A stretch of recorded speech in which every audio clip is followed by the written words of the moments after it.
여러분, 스테이지 파이터 재미있게 보셨나요? 어떤 부분이 제일 재미있으셨나요? 수준 높은 무용수들의 기량? 춤으로 싸우는 서바이벌 구도? 공연장을 직접 찾아가지 않았다면 볼 수 없었던 장르의 춤? 이런 것들을 말씀하실 것 같은데요.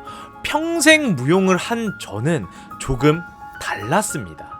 스테이지 파이터를 보면서 와, 이게 가능하다고? 이건 반칙이지. 야, 이렇게 진행한다고? 진짜?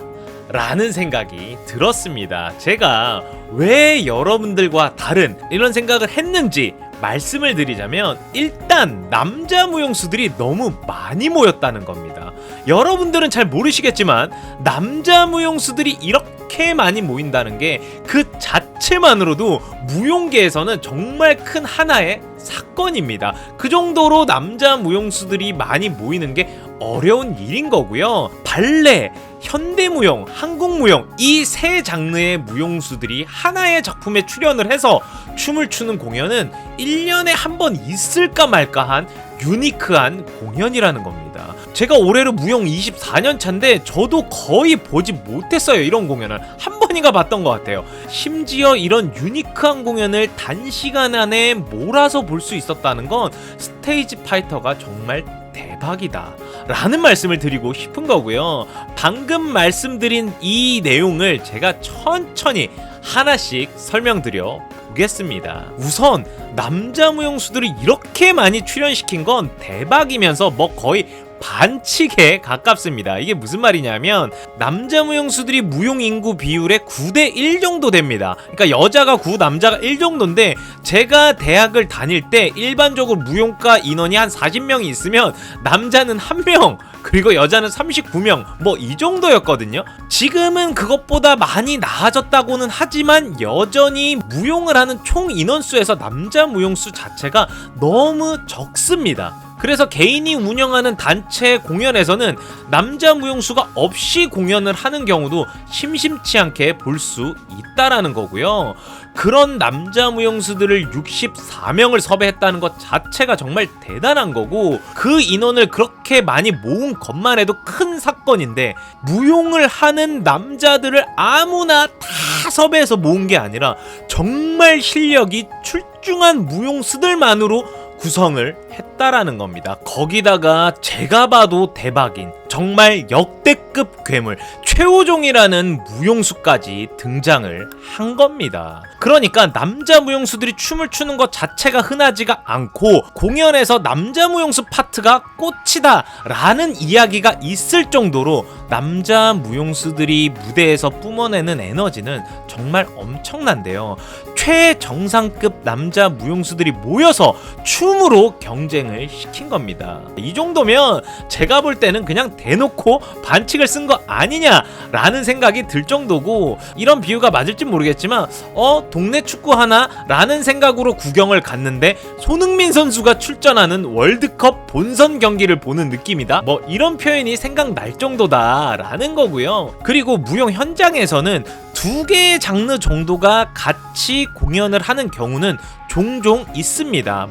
현대나 발레 혹은 한국과 현대는 종종 같은 공연을 하기도 합니다. 제 채널에 등장했던 승욱이와 저도 장르는 다르지만 하나의 작품을 하면서 친해졌던 것처럼 이런 공연은 종종 있어요. 그런데 세 장르의 무용수들이 모여서 하나의 작품을 하는 거는 정말 제가 공연장에서 본 적은 한 번밖에 없어요. 물론 더 있을 겁니다. 근데 제가 전국에 있는 모든 공연을 보러 다니는 사람이 아니기 때문에 그런 공연이 있어도 제가 못 봤을 경우도 있습니다. 하지만 제가 평생 무용을 하면서 한 번밖에 못 봤다는 거는 진짜 흔하지 않다라는 거죠. 제가 무용을 지도하는 선생님이긴 하지만 안무자로서 활동을 하기도 하고 연출자로서도 활동을 하는데, 일단 이런 작업은 진행하는 게 진짜 너무 힘들어요. 너무나도 본인들의 색깔이 뚜렷한 세 장르의 무용수들을 데리고 좋은 결과물을 내기가 너무 어려운 부분이고, 보통의 실력을 가진 안무자나 연출자는 시도조차 하기 힘든 작업이라는 겁니다. 그러다 보니 세 장르의 벽을 허무는 작업 자체가 거의 이루어지지 않고 있었던 거고, 근데 근데 스테이지 파이터에서는 정말 너무 별거 아닌 것처럼 세 장르의 무용수들이 하나의 작품을 만들어냈죠. 이거는 정말 무용수들이 엄청난 노력과 그리고 배려, 양보 이런 게 없었다면 불가능했던 거고, 스테이지 파이터에서 안무나 연출을 해주신 분들의 실력이 정말 보통이 아니기 때문에 가능했던 거다라는 거를 말씀드리고 싶은 거고, 그리고 스테이지 파이터 전국 투어를 현장에서 보신 분들은 정말 소중한 경험을, 다시는 보기 힘든 유니크한 공연을 감상하신 거다라는 말씀을 추가적으로 드리고 싶은 겁니다. 수많은 남자 무용수들로만 구성을 해서 세 장르의 무용수들이 하나의 작품을 참여하는 무용 공연은 스테이지 파이터가 아니라면 다시 현장에서는 보기 힘들 거다 라는 게 제 추측입니다. 그리고 마지막으로 방금 설명한 것과 이어지는 부분인데요, 단시간 안에 너무나도 훌륭한 작품이 거의 쏟아지다시피 나왔다라는 겁니다. 스테이지 파이터는 100% 창작 작품으로만 진행을 했잖아요. 창작 작품은 정말 엄청나게 말로 설명할 수 없을 정도의 수많은 디테일이 들어가는데, 상황에 따라서 10초 동작을 짜는데도 며칠이 걸리기도 합니다, 실제 현장에서는. 그런데 단시간 안에 능력 있는 무용수들이 기가 막히게 안무를 구성해내고, 그 개성 강한 무용수들이 단시간 안에 그 수많은 디테일을 갖춘 작품을 경쟁을 해가면서 최종 공연을 했다는 건, 와, 진짜 스테이지 파이터에 출연한 무용수들이 신체적으로 정신적으로 정말 어마무시하게 힘든 과정을 이겨내고 만들어낸 거다 라는 말씀을 드리고 싶은 겁니다. 그 덕분에 단시간 안에 너무나도 좋은 작품을, 흔히 볼 수 없는 유니크한 작품을 스테이지 파이터라는 방송을 통해서 볼 수 있었다. 그렇기 때문에 스테이지 파이터가 너무나 재미있었다 라는 말씀을 드리고 싶은 거고요. 영화를 봐도 그 영화를 보는 내내 계속 재밌기는 힘들잖아요. 무용 공연은 그거보다 좀 더 하거든요. 근데 뭔가 스테이지 파이터 전국 투어 공연은 뭐랄까, 마블 영화 아이언맨부터 시작해서 엔드게임까지의 하이라이트 장면을 몰아보는 그런 느낌이랄까? 예, 이런 표현이 맞을지 모르겠지만 저는 그런 생각이 들더라고요. 정말 다시는 없을 수도 있는 공연이었던 거고, 다시 진행을 한다고 하면 그 역시나 대단한 거고, 그 자체만으로도 대박이다 라고 저는 생각이 듭니다. 이렇게 평생 무용을 해온 저의 관점에서 스테이지 파이터가 정말 너무 재미있었던, 정말 대박인 이유에 대해서 말씀을 드려봤고요. 영상을 마무리하면서 한 가지 더 말씀드리고 싶은 부분은, 스테이지 파이터에 출연했던 무용수들도 대부분은 무용을 하기 전까지 너무나도 평범했던 사람들이라는 겁니다.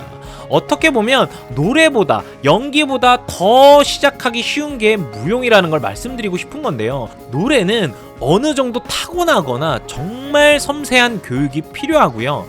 연기는 보통 이상의 끼를 가지고 있어야 좀 시작하기 유리하거든요.